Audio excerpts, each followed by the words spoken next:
Terrorism is bad. We were taught this for the last 2 decades. It was rammed down our throats since 9/11, and Muslims were the ones who were primarily targeted over this. But there was a consensus that the likes of ISIS and Al-Qaeda were bad eggs. Strange today then to see that Ahmad al-Shara, formerly al-Jolani, a leader of ISIS and Al-Qaeda in Syria, is now being given red carpet treatment by Donald Trump in the US. He's being hugged by Vladimir Putin. He's also lauded by David Lammy and the British establishment here with Keir Starmer. All is well, it seems.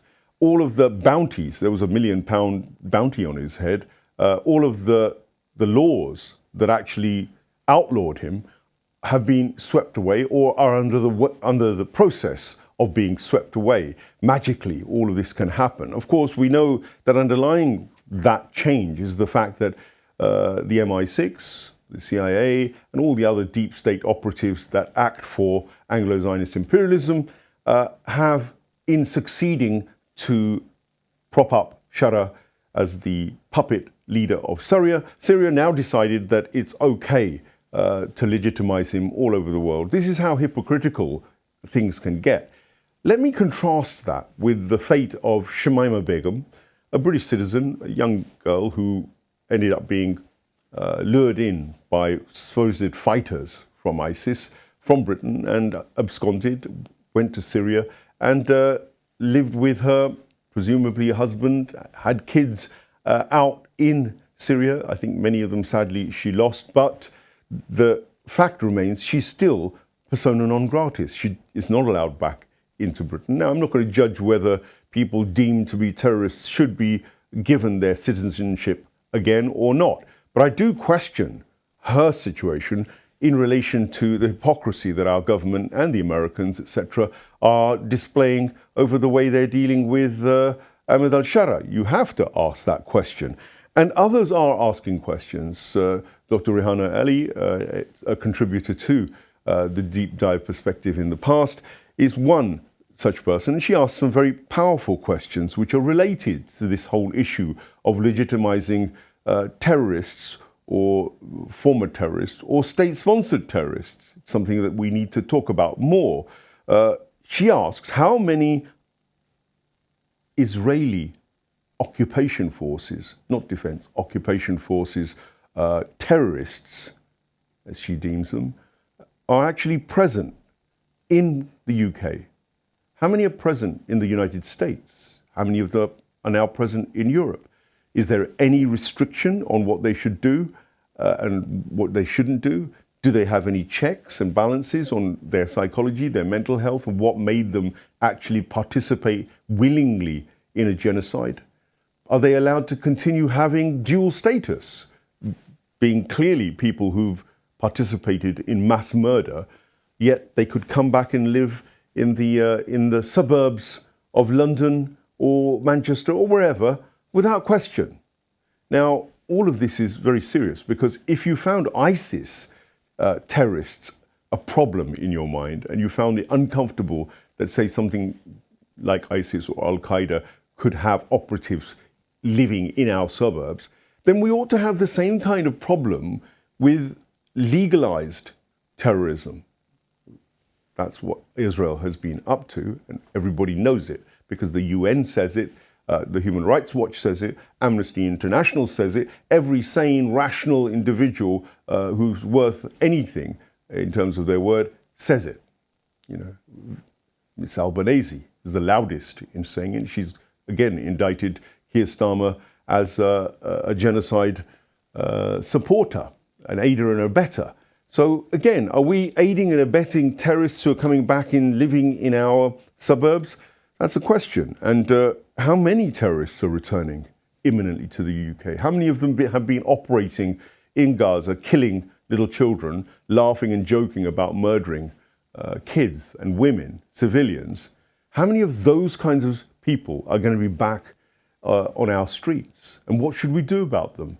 Will they be checked at the borders, just like many people, including George Galloway and many other well-known journalists who've been picked up allegedly for being supporters or potential supporters of terrorists or terrorist nations, those deemed as terrorists by the Zionist Western establishment. Hypocrisy? I'd say so. I think there's a lot of it going on there. And there's something that we all need to know about. The Sayanim. This is a specific set of people who have a brainwashed love of Israel, all things Israel. And from very young childhood periods, they've been indoctrinated. They've been radicalized with the ideology of Zionism and the ideology of a Zionism which is happy to ethnically cleanse Palestinians and to regard them as inhumane. Statements that we've seen made by Ben Gvir, the Minister of the Interior for Israel, and many other ministers, indeed Benjamin Netanyahu and Gallant, all have been guilty of it, and many, many others. I can't list all of them, but they're all on record in one way or another, dehumanizing Palestinians and basically braying for their death. And it's not stopped, it continues. The Sayanim are ordinary people, maybe ordinary Jews who feel duty-bound to support Israel. I see them as victims. If from childhood they've been brainwashed with this ideology, then we should be thinking about a de-radicalization program, shouldn't we? Because in Britain we have something called the Channel program. We have Prevent.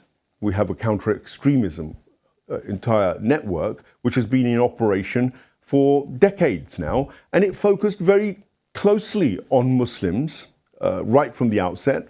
It claims that it focuses on the right wing now as well. So people like Tel Aviv Tommy Robinson, who are inciting violence and hatred around the country, happy to go to Israel, get funded, praise and extol genocide, and wish it perhaps even on Muslim and minority communities here in Britain. That's all allowable. It all seems quite fine for our nation. But I question this Sayanim, and I question those people who are openly supporters of Israel's genocide as being potentially folk that we ought to be scrutinizing for their psychological and their own violent tendencies, potentially. Because a person who's supporting that kind of violence surely has something that they need investigating in terms of their own psychology.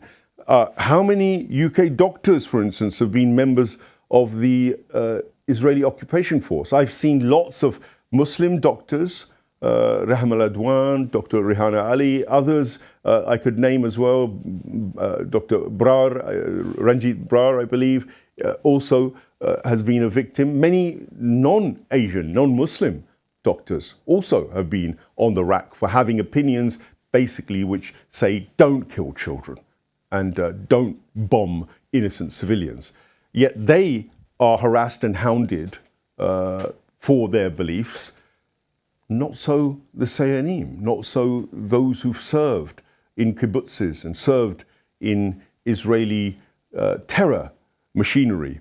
How many of these Sayanim actually exist? Is there a list in UK, in the US? Should we be making a list? Should we report them to Prevent and expect Prevent and the Channel project of the government to investigate them for extremism and for violent extremism and indeed for terrorism, for what they've done? Because potentially, if they've got that kind of psychology and they're living in our midst, as citizens, we're allowed to ask that question for the safety of our children. They could be living next door to my neighbor. They could be living next door to me.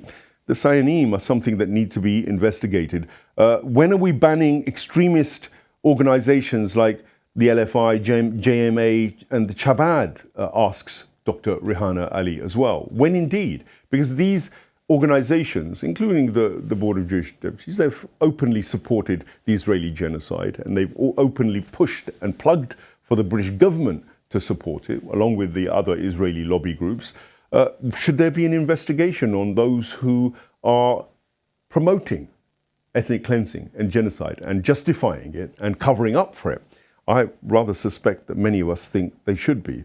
And what's being done to prosecute these Israeli occupation forces terrorists who live part-time in Israel and come back here? Should we be prosecuting them? Should the law be taking an interest? And there are many other things which Dr. Rehan Ali raised, which I say are legitimate questions, and questioning is part of the democratic freedom that we have. And raising these issues, even in Parliament, is not out of the question. But Parliament has been strapped down by Israeli lobbies, as evidenced by people like Professor Miller, as well as Loki and many others, the Double Down news sites. If you want to go for evidence and look, you can find umpteenth amounts of videos and evidence of just how Israeli lobby controls so much of our British government and our general apparatus up and down the country. Wes Streeting wants to shut down these doctors. He wants to ban them. He wants to get rid of their careers. He wants to prosecute them. He doesn't have the laws to do it just yet, but the desire is there.